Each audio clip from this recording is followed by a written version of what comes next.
di Balai Desa dengan tema kolaborasi hukum adat dan hukum nasional dalam media citakan. Di sini sudah bersama saya narasumber kita, yaitu Ibu Ica dan Ibu Nadia, yaitu dua warga desa yang sedang dalam sengketa tanah, Bapak Petrus selaku Kepala Desa Musdamai, Ibu Putri selaku tokoh adat Desa Musdamai, serta yang terakhir yaitu Ibu Berti selaku ahli hukum. Baik, mari kita mulai dari pihak yang pertama, yaitu Ibu Ica. Ibu Ica bisa jelaskan bagaimana terjadinya sengketa ini. Baik, terima kasih Bu Asti.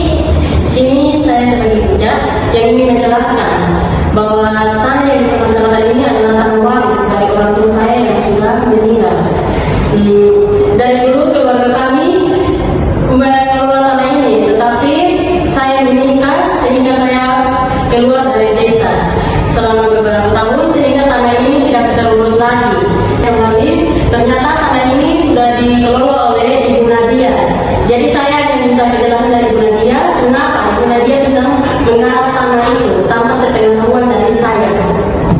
Baik, lalu bagaimana tanggapan Ibu Nadia sebagai pihak kedua? Oke, baik, terima kasih kepada Ibu moderator. Ibu Ica, di sini saya sama sekali tidak bermaksud untuk mengambil tanah itu.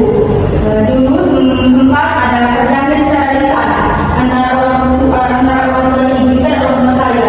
Jadi saya berpikir saya bisa menggunakan tanah itu setelah melakukan perjanjian itu.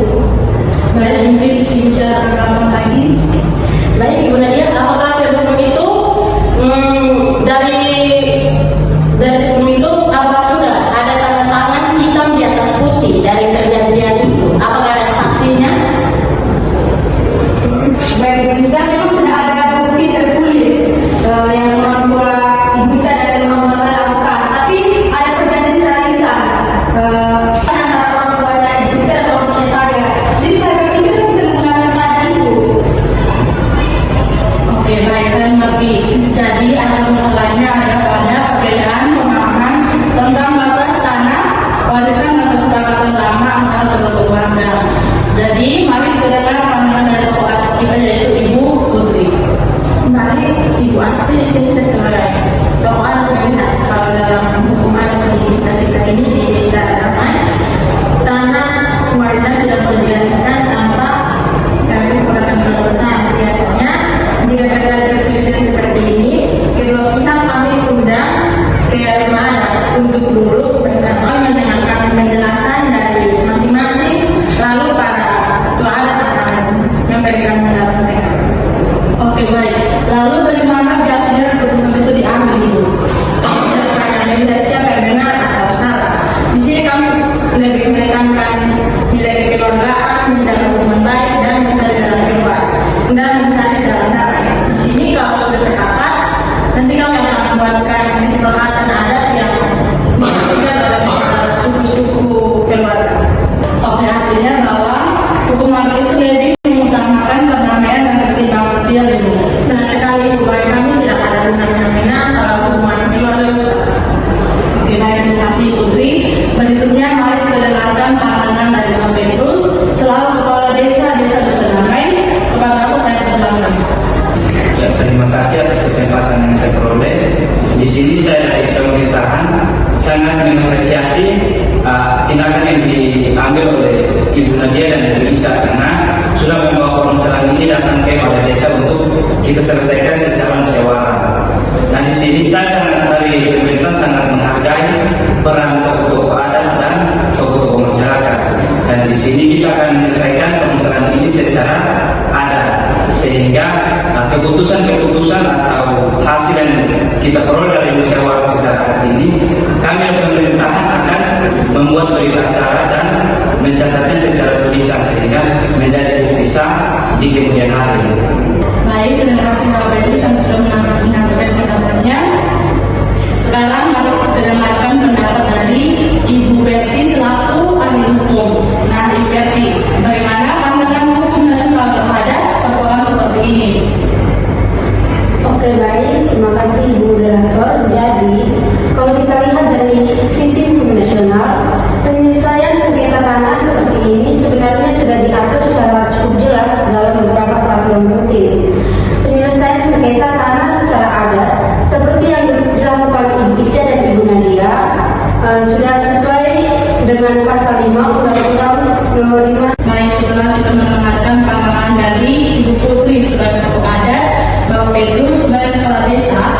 juga Ibu Berti dari sisi hukum nasional. Nah, kepada Ibu Putri dan juga Bang Petrus, kira-kira keputusan apa yang tepat agar masalah sakit kepala ini dapat diselesaikan secara damai? Baik, menurut saya sebaiknya jika Ibu Ica tidak keberatan dengan tanah Ibu Ica yang dipermasalahkan ini, sebagiannya bisa diberikan kepada Ibu Nadia dan sebagiannya bisa tetap menjadi hak milik Ibu Ica. Baik, kalau dari saya, menurut saya sepakat dengan apa yang dikatakan Ibu Putri, karena tanah ini kan dulunya sudah disepakati antara kedua pihak sebelumnya. Sangat bagus kalau dari Ibu Ica membagikan setengah kepada Ibu Nadia, sedangkan setengahnya untuk Ibu Ica kembali. Nah, itu juga bentuk apresiasi atau terima kasih Ibu Ica kepada Ibu Nadia yang selama ini merawat tanah tersebut. Apalagi kalau kita menyelesaikan masalah seperti ini, kita mengutamakan kekeluargaan dan kebersamaan. Baik, dari keputusan yang telah diberikan. Nah, kepada Ibu Ica, apakah Ibu bersedia memberikan sebagian tanah Ibu kepada Ibu Nadia? Baik, saya bersedia.